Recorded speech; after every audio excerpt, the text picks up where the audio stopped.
What's up, kings and queens? It's your boy Dan from Daft Previews.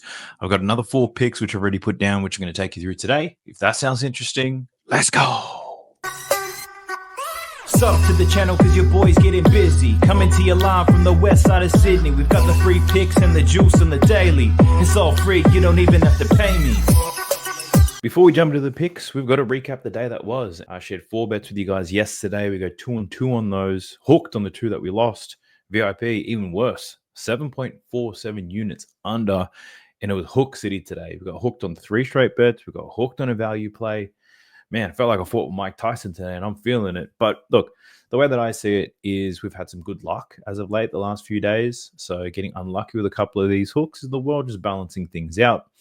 On the season, we're up 167 units on the NBA, 78 units in January alone. So the system works.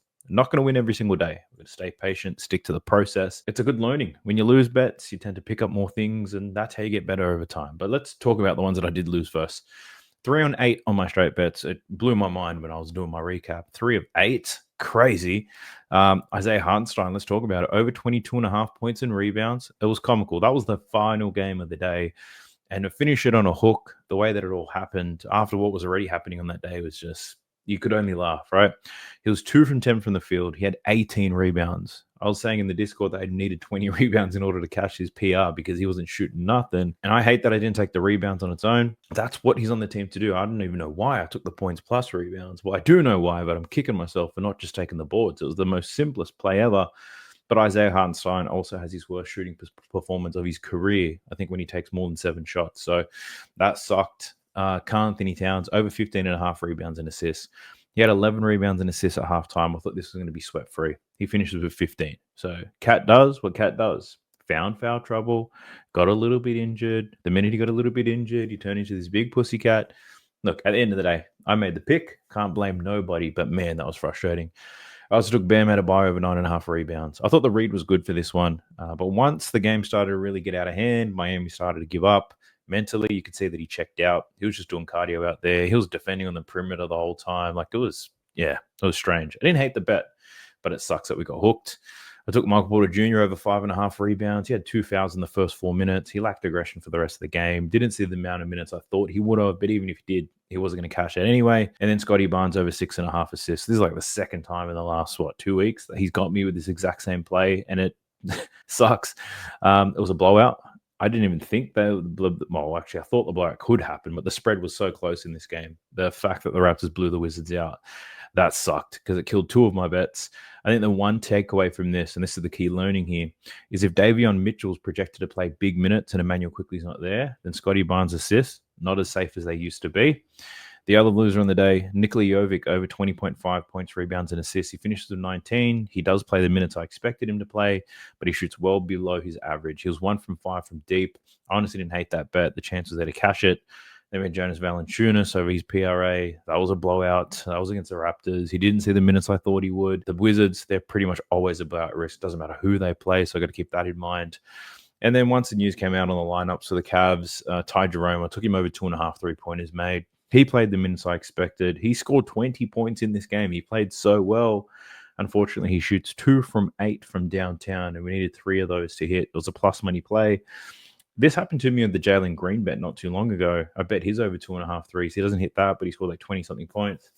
I really think I'm just going to stay away from these 3-point props for now and just focus on the point side of things because this is frustrating as hell. But hit a couple of winners. Miles Bridges over 12.5 rebounds and assists. Duran over his points. Daniel Gafford over his points. And we hit 2 value players, one on Gafford, one on Yabusele. This was the Gafford play, 20 points and 10 rebounds, 15 to 262. And Yabusele, under in points, under in rebounds, under in assists, $25 into 200. But despite hitting those value plays, because we got so many of these straight bets wrong, we didn't get close to making profit. Doubles combo was close. We needed some Daniel Gafford stuff. Him getting his stats corrected heavily in that fourth quarter was quite the sweat, but we didn't get over the line anyway. But this is sports betting at the end of the day. This is the way it works. So we can either complain about our losses, we can blame somebody else, we could chase them and gamble like idiots, or we can just learn from it, get on to the next one. And that's what I'm going to do today. So I'll take you through these 4 picks. Let's go. Jumping in the props madness the way that we always do. Best tool you're going to find if you like betting on NBA player props. 7-day free trial. Plus, you'll get 25% off if you use a code DAFT when you happen to sign up. I'll leave links to that in the video description and in the pinned comment, but I encourage you guys to do check that out. The first pick we're going through today is between the Lakers and the Wizards. Running it with a man that had a lean on, Kyle Kuzma. Took him as a lean over his rebounds and assists against the Toronto Raptors. And even though it was a blowout, he still finished with 11. So the rebounds and assists, I think it's a really good play. I was either going to play that or this. So you can play either one. Probably check to see where the best odds are. And I'm taking Kyle Kuzma over 6.5 rebounds. So for Kyle Kuzma, he's projected to play 31 minutes in this game. So we're going to look at games where he plays between 27 and 35, I think is a fair range for Kyle Kuzma in a game like this. And in these types of games, without Malcolm Brogdon, of course, he's been out for quite some time. Kyle Kuzma, he's over this in only 6 out of 12, averaging 6.5 boards. But the good thing here, he's hit this in 5 consecutive games now, including a 9-rebound effort against the Los Angeles Lakers. So I do love that. I also looked into all of his games against the Lakers, try to see if there's a narrative here. Is there a revenge game type of thing for Kyle Kuzma? And I wouldn't say it is a revenge game because it's been years now, but in the 6 games since he got traded from the Lakers to the Wizards, Kyle Kuzma's covered this line in every single game, all 6 of them. So I'm rolling with Kyle Kuzma today to make it 7. Let's go. The next pick that I've got for you is in this Hawks versus the Cavaliers game, running Evan Mobley over 9.5 rebounds today. Now, 10 out of his last 27 games, not very exciting, but he's projected to play 31 minutes. We're going to look at games between 28 and 34 minutes for him. And we can see when he gets this amount of game time, he's over in 11 out of 25 games. Actually, I had that on 10.5. I'm looking at 9.5. I was thinking these numbers aren't adding up here. So this is probably going to move to 10.5 now that I think about it. Caught this at 9.5 at pretty good odds. But he's hit this in 15 out of 25 games when he plays between 28 and 34 minutes. Against the bottom 15 teams in rebounds allowed, check this out. So the Hawks, bottom 8 in the league in terms of rebounds allowed. And if we filter this out just to show the softer matchups, you could say, Evan Mobley's over this line in 8 out of 12 games, 6 consecutive games, averaging 10.4 rebounds. Now, if this line does move to 10.5, on your books, the way that I would play it is probably not to take the 10.5 rebounds, even though I don't mind it. I think the other option there is to take him for 10 points, 10 rebounds. Take the double-double for Evan Mobley. You should get very similar odds for this right now. This is the 3rd time he's played against the Hawks this season. First 2 times he's played against them, he had 12 rebounds in both games. He played 37 minutes in both of them. So he played more than he was expected to play, and that's because the Atlanta Hawks won both of those games. The Cavs, 10-point favorites in this game. Could it be revenge? Could they blow the lights out? Who knows? But I don't think he plays the same amount of minutes. I'm not expecting him to get 12 rebounds because he did last time. I think 10 is a good number. There is the narrative there that the Cavs are going to be better defensively, so there could be more rebound opportunities. But if the Cavs beat the brakes off the Atlanta Hawks, then Evan Mobley's not going to see 37 minutes again. So that's why I'm saying the 10 rebounds, 10 points, take the double-double, probably better than the 10.5 because I feel like this line is just about right. And if they move it to 10.5, I don't feel as confident. Another thing I like about this play, 11 out of the last 15 similar type of players have covered their rebound line against the Atlanta Hawks as well. So Evan Mobley, looking for him to cash 10 rebounds today. If it moves to 10.5, take his double-double. That's my second pick. My third one, we're heading to the Portland Trailblazers versus the Orlando Magic. And I'm taking Anthony Simons today, over 18.5 points. Now, Anthony Simons, he's projected to play 36 minutes in this game. It's not a number he often hits. And you'll see it in the hit rate. We're going to look at games, 3 minutes either side of that 36, 33 to 39 minutes. And look at this hit rate for Anthony Simons. He's over in 16 out of 20 games, averaging 24.2 points per game when he sees between 33 and 39 minutes this season. So it's an excellent hit rate provided he gets those minutes. The Magic are an okay matchup for him. They do allow the 11th most points to pick and roll ball handlers in the league. The one and probably the 2 soft spots for the Orlando Magic are defending pick and roll ball handlers and defending players in isolation.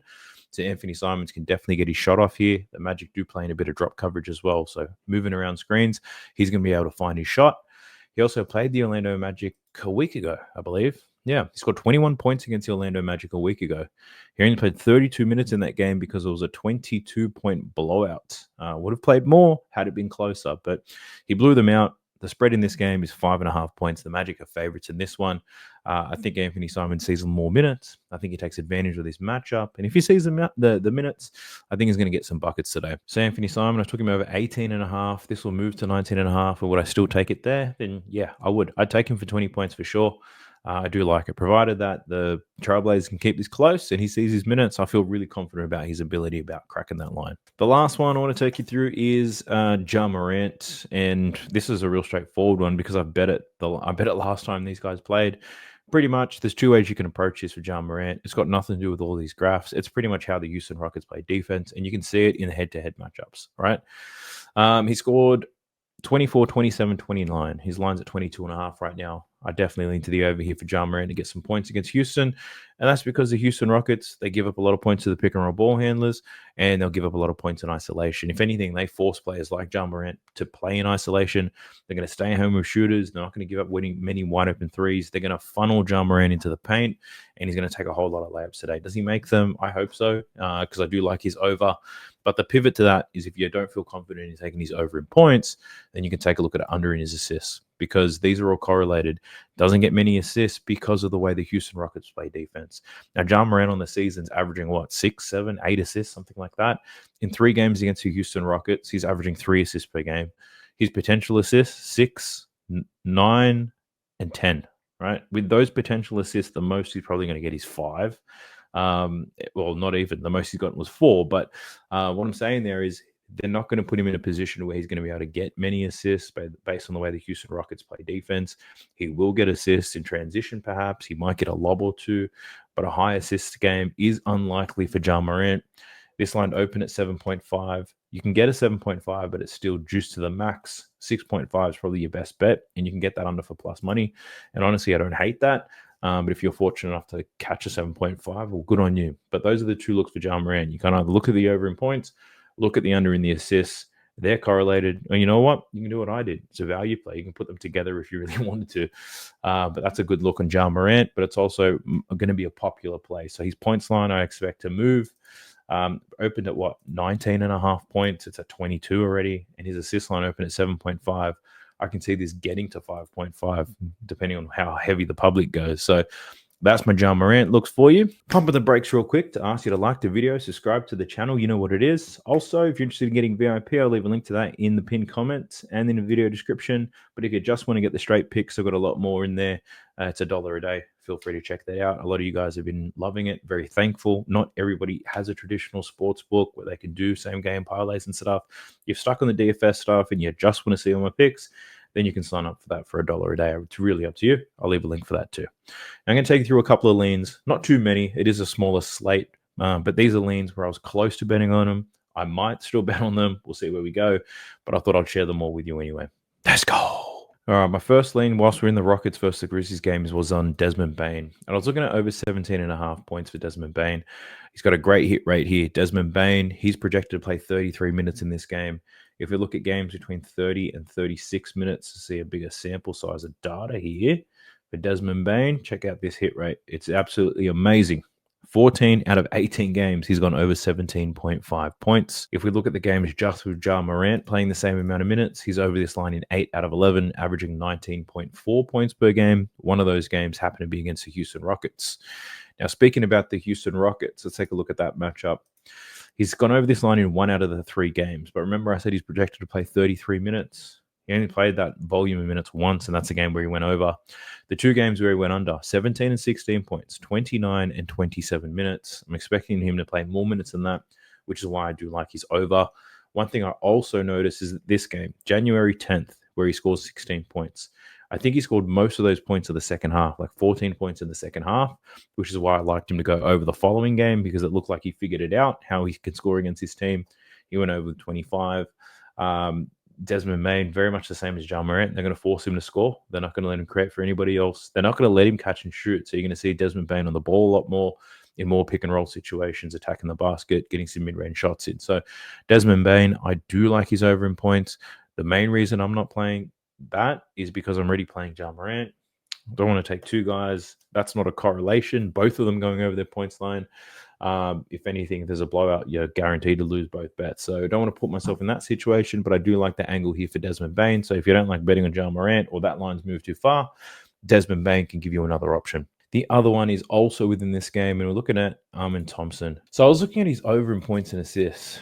It was at 20.5, so this has already moved to 21.5. And it's not because I shared it. I think someone else might have had a similar look, but let's just talk about this. He's projected to play 38 minutes today, which is huge, right? So he probably plays 40 if this game stays close. But looking at games where he plays between 35 and 41 minutes without Jabari Smith Jr., he's over this line in 6 out of 9 games, averaging 22.1 points and assists per game. He's got a pretty decent matchup to score some points here. The Memphis Grizzlies, they give it the third most free throws. They allow the fourth most points in transition. And that's how this man's scoring almost half of his points. He's also been scoring quite well lately. In his matchups against the Memphis Grizzlies, played them 3 times, 12, 15, and 23. The last 2 games were without Jabari Smith Jr. in it.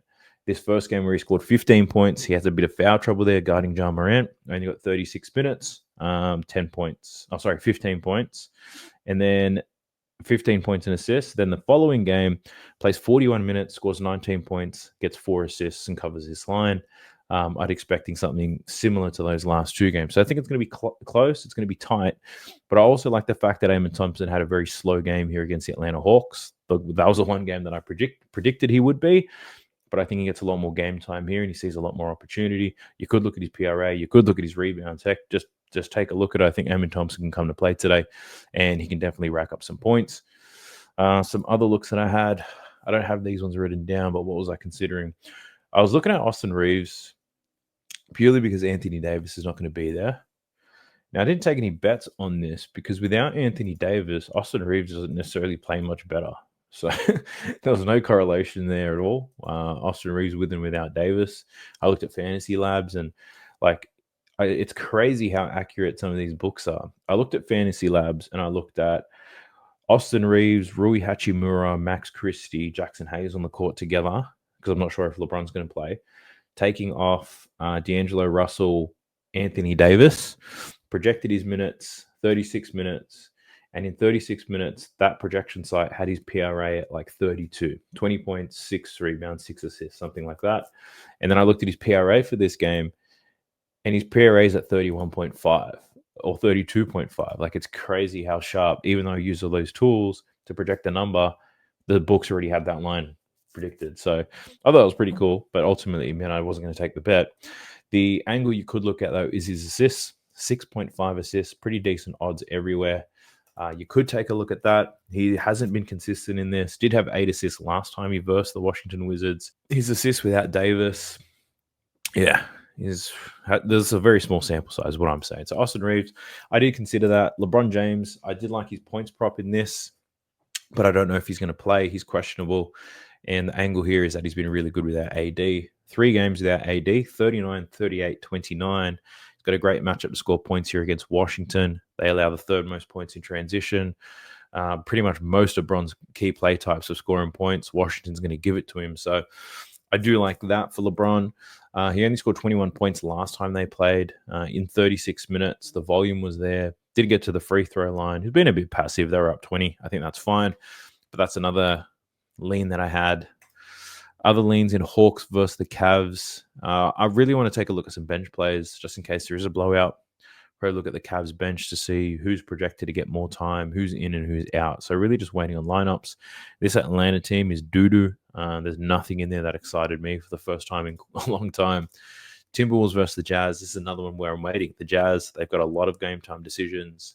Apparently, all their star players are going to be back for this one. I don't know why. Like, if you're tanking, just commit to it. But, so no bets on that. This Minnesota team, I couldn't tell you who's going to play good either. So I found that a little bit difficult to cap, not knowing who was going to play. So I'm really waiting on news for that. So I might have some picks down for there. And then with this Orlando Magic versus the Blazers team, I think Denny Advia's rebounds could be an interesting look. Now, Denny's been balling lately, but the rebounds is what caught my attention. And for Denny Advia, what's he projected to play? 36 minutes in this game. So check this out. When he plays between 33 and 39 minutes, his hit rate is amazing. 10 out of 11 games, averaging 9.1 rebounds. So when this man gets the game time, he gets the boards. The one risk in this whole play, though, Orlando, they don't give up many boards. That's one thing. He also played Orlando a week ago, 26 minutes. He only had 5 rebounds and 12 rebound chances. So it's a difficult matchup, I would say. But when he gets the minutes, this man rebounds. But you got to keep in mind the Orlando Magic allow the second fewest rebounds in the league. But I think Denny's a good chance there. So that's one of the leans. Another one, probably really obvious. It's France to score some points. He scored a lot of points. His minutes restriction's not there anymore.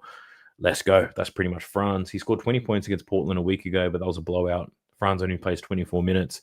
He's projected to play 30-something minutes, like 32 minutes. I think he can definitely cover his points line. This has been on the move as well. A lot of people who bet opening lines have been smashing France by the looks of things. So I think he's got a really good look. Outside of that, there's not too much that I'm loving, which is good because if I love too many things, I put too many bets down. And after a losing day, you don't really want to hammer the books by putting so many bets down because, yeah, it can get real dark for you really quickly. So, nice small slate for us to get through. But hopefully you found that valuable. If you did, smash that like button, subscribe to the channel. Drop me any comment you can down below. It's going to help push this video out to more people. Also, sugar. Forgot to mention this. I probably won't have a video out tomorrow. I do have some more things to do outside of work, after work. Probably can keep me out of business, and I am not going to stay up till 2 or 3 a.m. doing picks and making videos again because I was tired as hell today.